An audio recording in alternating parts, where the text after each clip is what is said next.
Ladies and gentlemen, the story you are about to hear is true. The names have been changed to protect the innocent. Dragnet.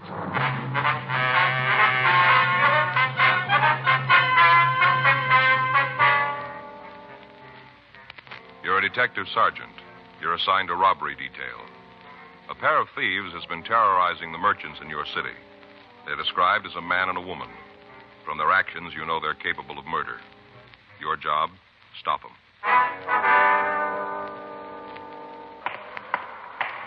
It was Wednesday, July 23rd. It was warm in Los Angeles. We were working the night watch out of robbery detail. My partner's Frank Smith. The boss is Chief of Detective Stab Brown. My name's Friday. I was on my way back from the main jail, and it was 8:16 p.m. when I got to room 27A. Robbery detail. Hi, Slats. Joe? Any word from Frank? Yeah, I talked to Skipper this morning. He said they were having a little trouble with that extradition. Anything big? No, I guess not. Chief Brown said the authorities back in St. Louis would get it straightened out. Frank ought to be back in the middle of next week. Mm-hmm. Skipper said he wants me to work with you on that liquor store thing. Gaffney and I can use some help. We've run down just about every lead there is. They all end up in the same place. Well, I got a little of it. You want to fill me in on the rest? Yeah. Hot shot, I'll get it.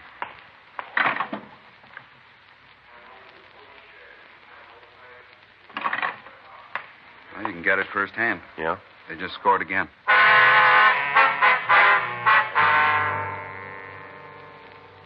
Sergeant Slats Henry, Tom Gaffney, and I went downstairs to the carpool. We took out our robbery car and we rolled on the call code 3. It took us a little over 10 minutes to get to the corner of Alexandria and Burns Avenues. The place that had reported being robbed was a small neighborhood liquor store. By the time we'd gotten there, a radio car had answered the call, and a felony car from Hollywood Division had gotten there. While Gaffney talked with the men in the felony car, Slats and I went inside the store to see the victim. The uniformed officer who was with him told us that the elderly man's name was Charles Osborne. We got what information the officer had been able to get, and while he went to his unit to get out a broadcast on the suspects, Slats and I talked to Osborne. Well, there isn't much to tell. I guess they worked it the same way they've been doing. Just the way how it tells in the papers. The same. Mm-hmm. There were two of them, were there? Yeah, man and the woman, two. Might be better if you told us just exactly what happened. Well, just pick up any paper. It's all there. They've been doing the same thing for a couple of weeks. I don't understand it. I don't. What's that, Mr. Osborne? Well, these two just walk into any store and take what they want. You guys don't seem to be able to stop them. You go great guns after they've held up somebody, then you're great. But where are you when they're doing the robbing, huh? Where are you then? Where? Well, if you'll just calm down here and tell us what happened, we might be able to do something about it. Oh. Well, they come in just like always. About what time was that? Well, it must have been around 8. I was a little too busy to look at my watch. Mm-hmm. You want to go ahead? Well, there was two of them, man and the woman. Yes, sir. Man and woman stood over there at the door. Woman walked right up here at the counter, right up, stood there. First off, I thought she had a cold or something. Wasn't long that thought held on, though. No, sir, not long at all. Yes, sir. Turned out to be a mask. Handkerchief, you know, right across here. Right here across her face. About that time, of course, I realized something was wrong, you know. Anybody walks into a store with a mask on, they don't mean no good. Oh, none. Yes, sir. Did you get a good look at the pair before they put the masks on? No, sir, not at all. No. They had them kind of up over their mouths when they come in, kind of like they was going to cough or something. Then they took their hands away, and I could see that the handkerchief was tied right on. Tied. Yes, sir. You want to go ahead? Well, this woman come over to the counter and asked me for a bottle of Canadian whiskey. Just as calm as can be. I for it right out. Now, mind, you see, all this time I thought she had a cold. Yes, sir. I walked over, you see, there. Yeah, that's where I keep the Canadian stuff, and got a bottle. I see. Got it right down, and I turned around, and there she was, just standing there with a mask on. Had it tied right around, tied. Yes, sir. What happened then? Well, I asked them what the big idea was. I thought that maybe they was playing a little joke, you see. They was, but it was on me. Woman told me to put the bottle in the paper bag and put the money in the bag, too. Told me to open the register and just put all the money right in the bag. Did you see if they were armed? No wonder you haven't caught them. Sir? You got a life-size picture of me giving them the money if they wasn't armed. You got that kind of idea? No, sir. We just want to know if they had guns. Well, of course they had guns. Did you see them? Well, naturally. Right out in the open? No. Wait a second. Come right down to it. I didn't actually see them. The fellow, he was at the door over there. He had his hand in his pocket. She had her hand in a purse, see? Like this. Mm-hmm. You see? Mm-hmm. Like this, kind of. Come right down to it, I didn't really see them, no. But I'm sure they was there, I'm sure. Yes, sir. Well, what happened after the woman asked for the money? Well, her and the fella just told me not to move for 5 minutes. Had me to keep real still. Said I wouldn't get hurt if I just took it easy. And they left the store. Did they walk away from the place? Oh, no, sir. They had a car parked right out in front. Right in front. Got into that and roared down the street. I counted to 100 by ones and then called you. Did the uniformed officer get a description of the car? Yes, I give it to him right off. All right, Mr. Osborne, if you'd give us a description of the pair. Well, the woman was about, was it maybe 5'3", around in there, weighing around 130. Mm-hmm. How about the color of her hair? Red, just flaming red. Had blue eyes, so I guess her hair really was that color. What color were the eyes? Flaming red. I told you that no, before. No, sir, yes. not her eye. Her eyes. Yes. Oh, her eyes. Oh, I'm all confused here. Well, her eyes were blue. Yes, sir. So that's how I knew that. Hair was bright red. What was she wearing? Oh, had on a kind of beret, green, kind of green coat, red purse, red shoes, low heel. The front was cut out. Mm-hmm. How about the man? What did he look like? Oh, he's a big one. He must have been around 6 feet. I couldn't tell too good because he was standing over there with the door. Oh, but he was a big one, I tell you. He weighed about 170, maybe more. How about his coloring? Dark hair, dark eyes. Of course, I couldn't see anything very good. And then he had that mask on. What was he wearing? He had a blue suit on, looked kind of like it was linen. How about his shirt and tie? White shirt, black tie. Shirt was a button-down collar. No hat. Did either one of them have any marks or scars that might make it easier to identify them? Not that I could see, no, sir. Well, how about accents? Either of them have any kind of speech peculiarity? No. Exactly what did the woman say to you? Do you remember the word she used? Well, first off, she asked for the whiskey. Said, give me a bottle of Canadian whiskey. Didn't mention any special brand. Mm-hmm. Then when I brought it back, she said, just put it in the paper bag and empty the register in there, too. That's what the woman said. Did the man say anything at all? Well, when they was leaving, he said, stay put, Pops. Stay there for 5 minutes. You won't get hurt. Those are his words, exact. I remember them. Mm-hmm. All right, sir. We'd like you to come downtown and check some pictures for us, if you will. Well, I guess it'll be all right. You guys should sure get on the ball, though. It's getting pretty bad. Sir? Seems a little silly you can't catch these people right out instead of rushing around locking the door after the horse has been stole. It's a little late then, seems to me. Yes, sir. Well, they've been pretty lucky. They'll probably try this same thing again. Yeah. We'll try to be there the next time.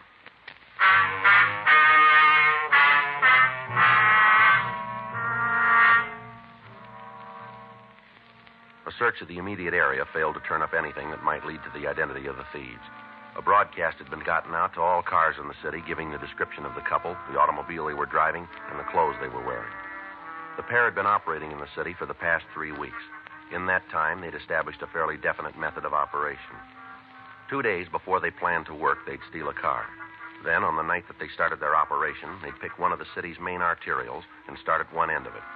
They'd hit 3 or 4 stores in the area in a period of half an hour. The stolen car would be parked on a side street, and the couple would make good their escape. All of the routine efforts had been made to identify them. Due to the fact that a woman was involved in the operation, the State Adult Authority for Women had been contacted for the names of recent parolees. But when these had been checked out, we netted nothing. Because of the circumstances of the M.O., we felt that the first break in the case would come through the woman. The stats office had made several runs, and the possibles had been checked out. Results, nothing. 5 minutes after we'd left the first victim, we got another call. The pair had hit again, further down on Alexandria Avenue. All right, let us through here, please. Officers, Let us through. Please. You the cops? Yes, sir, that's right. I'm the fellow who was robbed. I'm him. Slats, you want to see if you can try to clear the front of the place? Right. Okay. All right, sir, if you'd like to tell us what happened here. Terrible. Most terrible thing that ever happened to me. Yes, sir. I got to have a little something to calm my nerves. Gotta. Well, can I get you anything, sir? Don't have to, son. I got all right here. A whole store full of it. Just a minute. Yes, sir. A little brandy, that's what I need. Mother's sure going to think I took the little nip just to have it. Going to have to explain the whole thing to her. Imagine me being robbed. Yes, sir. Now, if you tell us what happened here. Yeah. Say, excuse me, you like a little of this? No, sir. Yeah. Well, these two came in here not more than 5 minutes ago. Man and woman. Came right in and asked for a bottle of whiskey. Mm-hmm. Do you recall what brand? Didn't ask for no special brand, just said they wanted Canada whiskey. Blend. Mm-hmm. You be able to give us a description of them? Well, the woman had red hair, and that's about the only thing I do remember about her, other than the way she talked. How do you mean, sir? Foul mouth. The way she swore at me, just something fierce. What did she say? Oh, just swear words, you know. I guess I didn't get the bottle fast enough for him. She told me to hurry up. Only she didn't say it just like that. Where was the man during this time? Oh, he was over here at the cash register with a gun. Was the woman there, too? Oh, no. She stayed over by the door. Seemed to be the lookout or something. She didn't come much past there. Mm-hmm. Right there by the potato chip rack. That's about as far as she come. Mm-hmm. And you said they used guns. Did you get a look at them? Oh, yeah. Big ones. I guess they must have been that long, and the barrel must have been that big around. Mm-hmm. What kind of a gun was it, would you know? I don't think I know what you mean. Or was it an automatic or a revolver? And I'm sorry, officer, but I don't understand. All I know it was the biggest gun I ever saw. Must have been that long, that big around. Did it look like this one? Oh, no. No, that's just a pea shooter compared to the one that fellow was waving around. Mm-hmm. Did you see a car when they left? Yes, I did. Right out in front it was. Parked in front of the sign. Hey, you see there where it says reserved for patrons? Yes, sir. Right there. That's where the car was. After the fellow told me to dump the cash into the paper bag with the bottle, the woman opened the door, and both of them ran out and jumped into the car. Roared off down the street. But I got a good look at it. Real good. Mm-hmm. Then you can give us a description of it? You bet I can. Dark, 1953 Ford sedan. Four-door. Had one of them sun things on the front. You know, like a shade. Yes, sir. Used to have them on the buggies when I was a young man. Guess if you wait long enough, they get back to everything. Yes, sir. How much money did they get away with, sir? Oh, guess it must have been around $225. Round in there someplace. Give a couple, take a couple. Mm-hmm. Do you think you'd know either one of these people if you ever saw them again? No, you just bet I would. Even with those masks on, I'd be able to pick them right out of a crowd. You just stand them up in front of me, and I'll point them out. I'll never forget that gun. Biggest gun I ever saw. Must have been that long and that big around. That one you got there is a real pea shooter. Mm-hmm. How's he look, Joe? Well, it's the same couple. Description fits perfectly. I checked around the people in the crowd, found one old guy who says he saw the pair come out of the store. Got a good description of the car. Mm-hmm. I already gave him one. I can tell you anything you want to know. Yes, sir, we appreciate that, but we do want to talk to everybody who knows anything about the holdup. All right. You go ahead and talk to the other fella. You go right ahead. Yeah, but I got something he can't give you. What's that, sir? License number of the car they drove. An immediate supplementary broadcast was gotten out to the cars in the area with special attention to the units covering Alexandria Avenue. The search for the pair of thieves went on, but as the hours passed and they failed to hit again, it became apparent that they had eluded us again.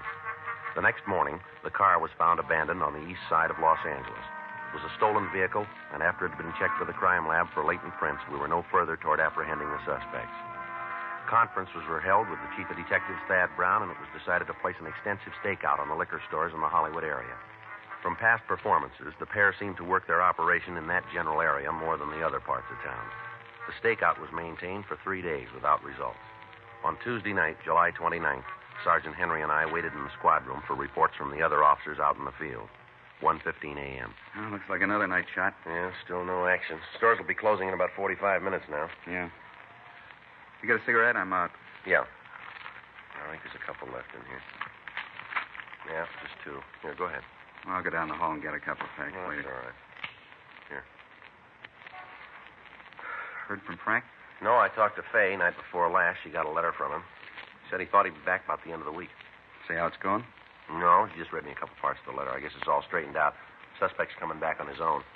Extraditions can sure be a pain. I had to go back to New Orleans on one last year. Had a miserable time. Guy gave us a lot of trouble. Yeah, I remember. I get it.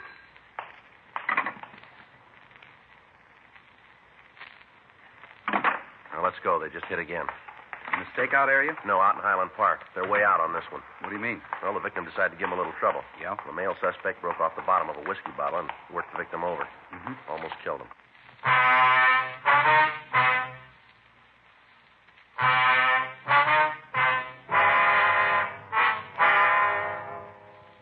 At 1:13 a.m., the pair of thieves had entered a small all-night grocery store in the Highland Park area.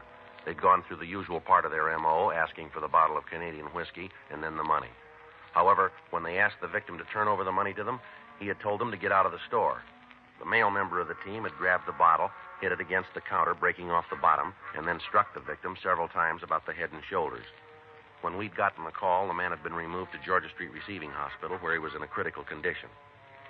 An immediate search of the area had failed to turn up anything that might lead us to the apprehension of the man and woman.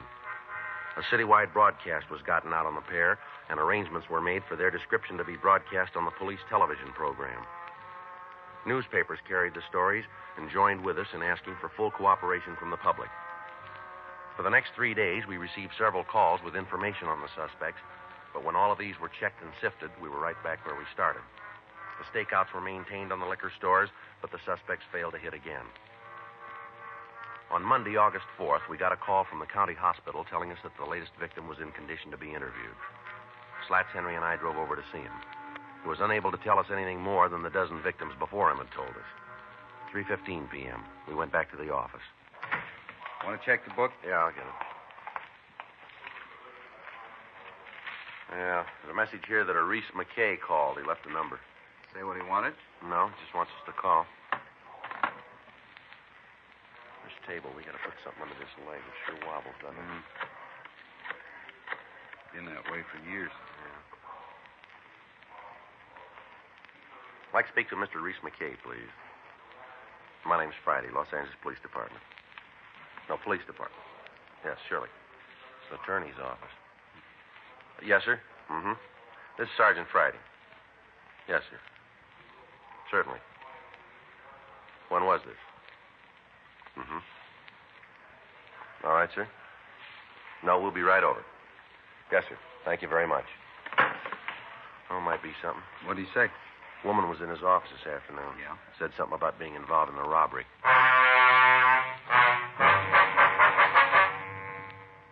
Sergeant Henry and I signed out of the office and drove over to the address the lawyer had given me on the phone. We waited in the reception room for a few minutes, and then his secretary ushered us into Mr. McKay's office. Come in, gentlemen. Thank you very much. Thank you. I'm Reese McKay. Yes, sir. This is Sergeant Henry. My name's Friday. Oh, yes, you're the gentleman I talked to on the phone. That's right. Well, sit down, and I'll try and tell you what happened. All right. Thank you very much. You've got to realize my problem in this thing. Yes, sir. What's that? Well, if this isn't anything worthwhile, I certainly don't want to have a client embarrassed. You can understand that. Yes, sir.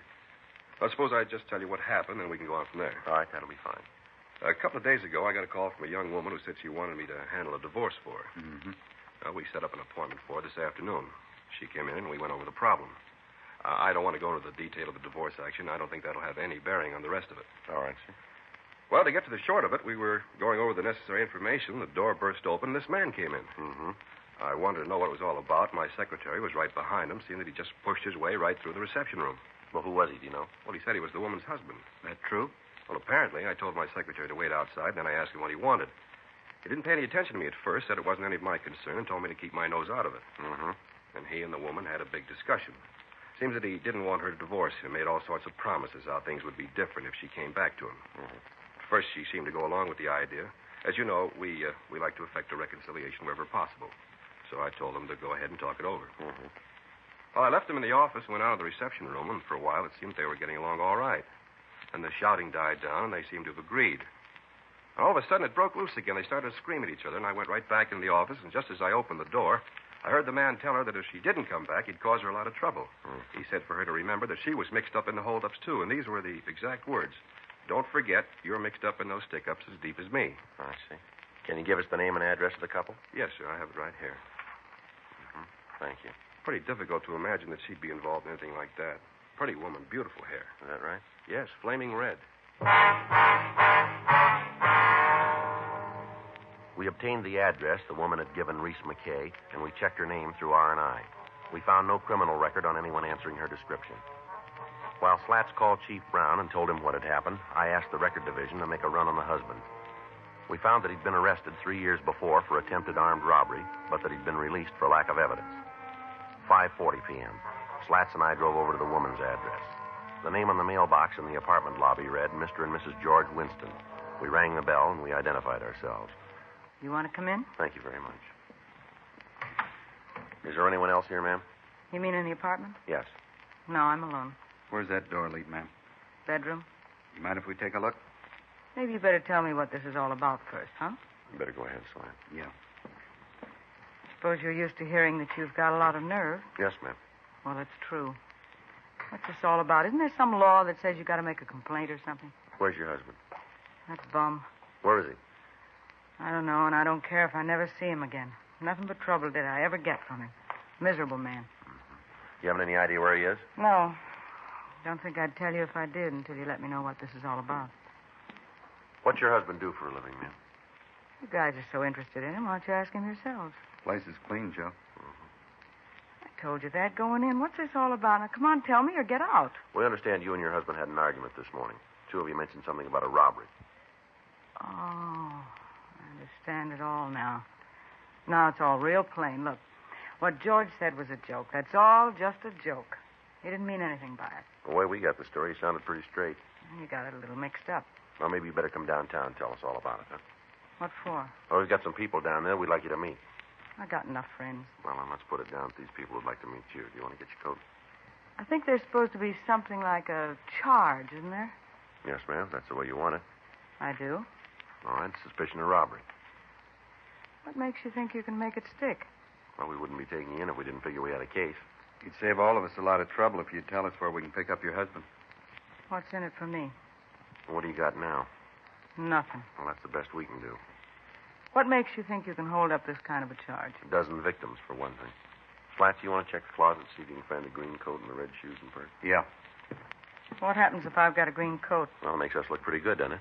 A lot of girls got green coats. Yeah, we're looking for one. She's supposed to look like me? Description we got matches exactly. A lot of people in the world look like me. Same people who have green coats. Mm-hmm. Got him, Joe. Found him up on the shelf in the closet. Take a look. They match what we heard. Yeah, would you like to try this coat on, Miss Winston? And then we can get going. Okay, but you guys are sure going to find out that you're wrong. Is that right? You just bet, and it's going to cost the city a lot of money because I'm really going to make a big thing out of this. Well, if we're wrong, we'll admit it. Then you admit you could be making a mistake. No, we don't. I read in the papers where there was an old guy beat up in a robbery. Same ones you're after me for? Might be, yeah. How's he doing, the old guy? Well, we're not sure yet. He's going to live, though, isn't he? I told you, Miss Winston, we're not sure. You got a cigarette? Yes, ma'am, here. Here. I want you to tell me something. Tell me true. What's that? You really think you can put me in those stores? Yes, we do.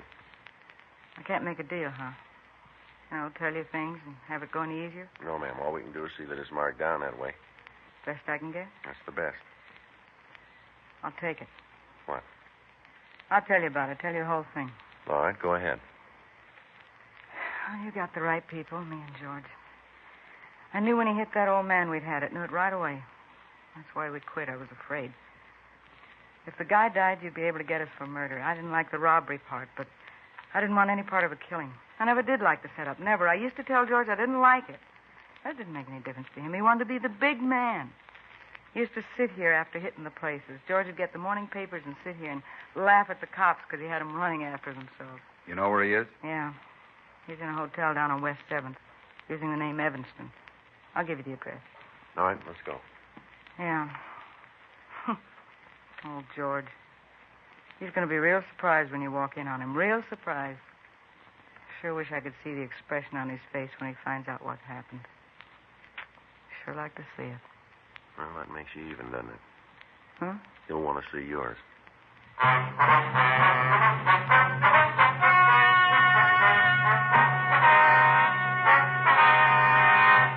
Geraldine Ruth Winston and George Roland Winston were tried and convicted of robbery in the first degree, 5 counts. They received sentence as prescribed by law. Robbery in the first degree is punishable by imprisonment for a period of not less than 5 years in the state penitentiary. You have just heard Dragnet, the authentic story of your police force in action, and starring Jack Webb, a presentation of the United States Armed Forces Radio Service.